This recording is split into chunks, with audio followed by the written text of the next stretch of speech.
বাংলাদেশে বহুমুখী পাতাল সড়ক 1997 সালে এটি নির্মাণ করা হয়।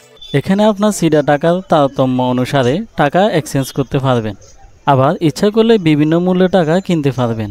তবে এটিও বাস্তব যে মানুষের চুরি করা ভালো মানের সেকেন্ড হ্যান্ড জুতা এখানে পাওয়া যায়। এখন আমরা 7 নম্বর গেট দিয়ে প্রবেশ করতেছি। এখানে প্রায় একতলা সমপরিমাণ নিচে এই পাতাল সড়কটির অবস্থান।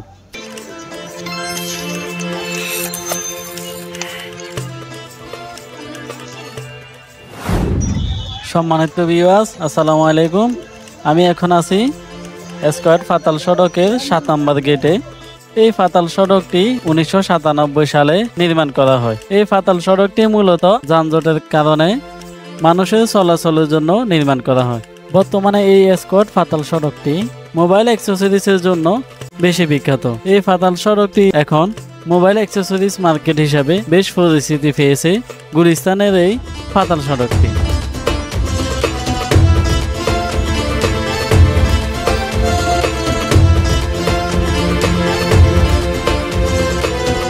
আমি এখন গুলিস্তানের 3 নম্বর গেট দিয়ে ভিতরে প্রবেশ করছি।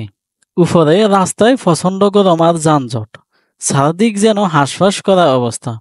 কিন্তু পাতাল সড়কে নামতে এক অন্যরকম অনুভূতি। এসির ঠান্ডা বাতাস যেন শরীর মনের প্রশান্তি এনে দিল। ভিতরে হাঁটতে হাঁটতে চোখে পড়ল প্রতিটি মোড়ে মোড়ে মুখরোচক খাবার। চপ, পেঁয়াজু, বেগুনি, বার্গার, গন্ধেই যেন ক্ষুধা বেড়ে যায়। এই পাতাল সড়কে পথচারীদের জন্য রয়েছে 8টি প্রবেশ ও প্রস্থান পথ এবং 4টি সুড়ঙ্গ। একসময় এটি ছিল বাংলাদেশের বৃহত্তম আন্ডারপাস।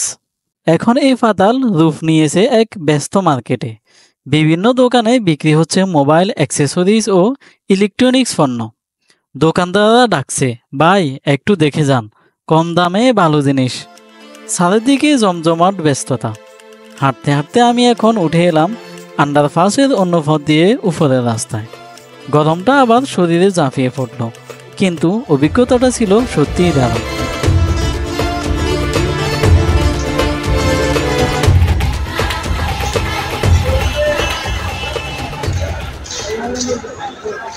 এটি হলো 5 নম্বর গেট। এই গেটের দক্ষিণ পশ্চিম পাশেই রয়েছে হকারদের এই নতুন টাকা বিক্রির দোকানগুলো। এখানে আপনার সিডা টাকার তারতম্য অনুসারে টাকা এক্সচেঞ্জ করতে পারবেন, আবার ইচ্ছা করলে বিভিন্ন মূল্যে টাকা কিনতে পারবেন। এই নতুন টাকাগুলো খুব সুন্দর করে সাজিয়ে রেখেছেন দোকানদারগণ। এখানে আপনি দেশ বিদেশের কয়েক যুগ আগের পুরাতন কয়েনও দেখতে পারবেন, যা আপনাকে বেশি টাকা দিয়ে কিনে নিতে হবে। বিভিন্ন পেশার লোকজন এখানে নতুন পুরাতন টাকা এক্সচেঞ্জ করতে আসে। পুরাতন নোটগুলা সুতায় বেঁধে নিচের দিকে টাঙিয়ে রেখেছে ক্রেতাদের আকর্ষণ করার জন্য। আর এখানে আপনারা দেখতে পাচ্ছেন কিছু ক্রেতা এখানে দর কষাকষি করতেছে নতুন অথবা পুরাতন টাকা কেনা বেচার জন্য। আপনি ইচ্ছা করলে এখানে টাকা ভাঙতি করাতেও পারবেন। আর আপনি যদি নতুন টাকা কিনতে চান তাহলে 100 টাকা মূল্যের একটি টাকা 105 থেকে 10 টাকা, এমনকি 15 টাকা, এমনকি 20 টাকা পর্যন্ত বিক্রি করা হয় এই টাকার হাট বাজারে।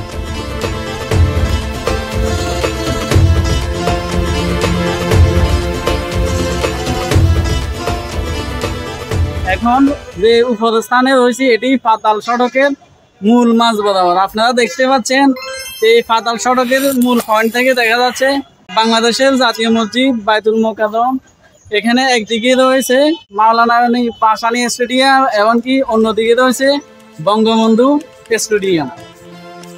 এখানে বিভিন্ন ধরনের নিত্য প্রয়োজনীয় জিনিস, এমনকি আমাদের ব্যবহারের জন্য বিভিন্ন জিনিস এখানে অনেক খুচরা কম দাম মূল্যে বিক্রি করা হচ্ছে। বাংলাদেশের অন্যান্য শোরুম এমনকি অন্যান্য জায়গা থেকে এখানে আপনি ভালো ভালো জিনিসগুলো অনেক কম দামে মূলত পেয়ে যাবেন। এখানে কত বছর আছেন আপনি? 15-16 বছর হবে ভাই। 15-16 বছর, তাহলে তো অনেক ছোট থাকতে থেকে এখানে আছেন সম্ভবত। 12-13 বছর থাকতে আইছি। তো আপনি কি এই ব্যবসার সাথে জড়িত না আপনার অন্য কোনো আরো ব্যবসা রয়েছে? না, এই ব্যবসায় এই ব্যবসা কিরকম বিক্রি করা হয় দিনে? এই 10-15 জোড়া হয়। কোন কোন ব্র্যান্ডের জুতাগুলো আপনার কাছে রয়েছে? অনেক আলাদা আলাদা বে কোম্পানি আছে, মাত্র বে কোম্পানি। দোকানে গেলে আপনি 1500 টাকা নেবে, আমরা বেশি 400 টাকা। 400 টাকা, ঠিক আছে নি? আবার এই হাঁস পাপি আছে, দোকানের মাল সব বেশি বেশি দোকানের মাল। লিবার্টি আছে, লিবার্টি কোম্পানির মাল। চায়না মাল আছে, চায়না ক্যানারি আছে, মনে অনেকই আছে, ভালো ভালো কোম্পানি আছে। এই যে এগুলো মাল অনেক ভালো, খুব সফট। নোয়াখালী বসুরহাট তোমার ফেনীর থেকে নিতে গেলে এগুলো 1400-1500 টাকা নিবে। এখানে কত বিক্রি করতে? মাত্র 400 টাকা। আমরা সেল বেশি লাভ করি, পাইকারি রেটে বিক্রি করি। ঠিক আছে, খুব মাল ভালো। আপনার দেশের প্রত্যন্ত অঞ্চল থেকে যদি আপনাদের এখানে আসা হয় তাহলে কি আপনারা পাইকারি সেল করেন না শুধু খুচরা? পাইকারি, আমার পাইকারি। এখানে আগে ছিল আপনার 300 টাকা বিক্রি করলে 2500 টাকা দাম চাইতো, এখন এগুলো নাই। এখন যার রেট যত বিক্রি করবে এতই। আপনি মনে করেন সবাই বেচার জন্য চেষ্টা করে, বুঝলেন না, দোকান বেশি নেই এখন, এই জন্য কম হয়েছিল। আর গুলিস্তান সবচেয়ে কম, গুলিস্তান ছাড়া অন্য জায়গায় গেলে এগুলা 200-300 টাকা বেশি নিবে। বাংলাদেশে বহুমুখী পাতাল সড়ক 1997 সালে এটি নির্মাণ করা হয়। এই পাতাল সড়কটি নেচে যেরকম সৌন্দর্য, উপরেও যে স্টেডিয়াম গুলা রয়েছে, এমনকি জাতীয় মসজিদ রয়েছে, এই সকল স্থাপনার জন্য এটি আরো দর্শনার্থীর জন্য সুন্দরভাবে ফুটে উঠেছে। এখন আমরা 7 নম্বর গেট দিয়ে প্রবেশ করতেছি।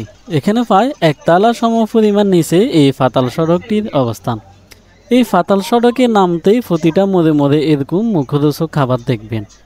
এখানে দেখা যাচ্ছে ডিমের মোরব্বা বিক্রি করা হচ্ছে, যা অনেক মানুষ এখানে খুব মজা করেই খাচ্ছে।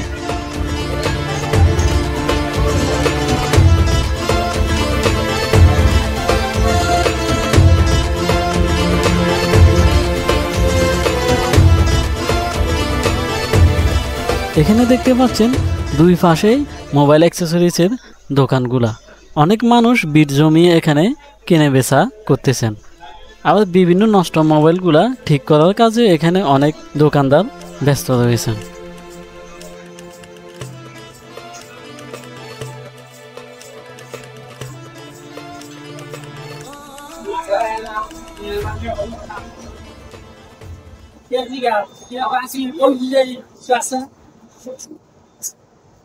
ভাই কি এগুলোর নাম কি? দই। এগুলো তিন্নি, আর এগুলো দই।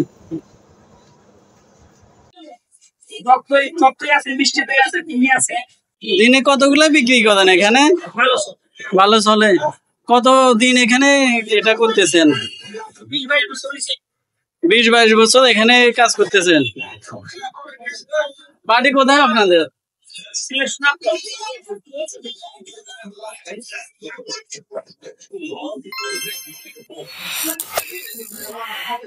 অনেকেই গুলিস্তানকে সোদা মার্কেট হিসেবে আখ্যায়িত করেন, তবে আমি এটা মনে করি না। মূলত এখানে সেকেন্ড হ্যান্ড জিনিসপত্র পাওয়া যায়। আর এখানে ফুটপাতে যে পারফিউমগুলো পাওয়া যায় এগুলো খুবই নিম্নমানের। মনে করা হয় নামি দামি পারফিউমের বোতলে রিকন্ডিশন করে এই পারফিউম তৈরি করা হয়। তবে এটিও বাস্তব যে মানুষের চুরি করা ভালো মানের সেকেন্ড হ্যান্ড জুতা এখানে পাওয়া যায়। আর যাই হোক, নিম্নবর্তী মধ্যবর্তীরাই বেশিরভাগ ক্রেতা এখানকার, কারণ এখানে এগুলো খুব কম দামে ভালো মানের সেকেন্ড হ্যান্ড জিনিসপত্র ক্রয় করা যায়। এই গুলিস্তানে সেকেন্ড হ্যান্ড জিনিসপত্র ছাড়াও নামি দামি ব্র্যান্ডের নতুন ভালো মানের জিনিসও কিন্তু পাওয়া যায়, যা বাজারের ভালো শোরুম থেকে অনেক কম দাম।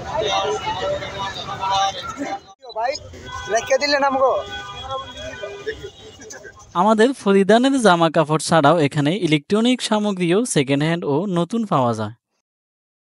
সর্বোপরি বলতে গেলে নতুন পুরাতন সামগ্রী আপনি অনায়াসে এখানে পেয়ে যাবেন। নতুন ভালো মানের জিনিস সাশ্রয় মূল্যে ও পুরাতন সেকেন্ড হ্যান্ড জিনিস নামমাত্র মূল্যে আপনি এখান থেকে ক্রয় করতে পারবেন।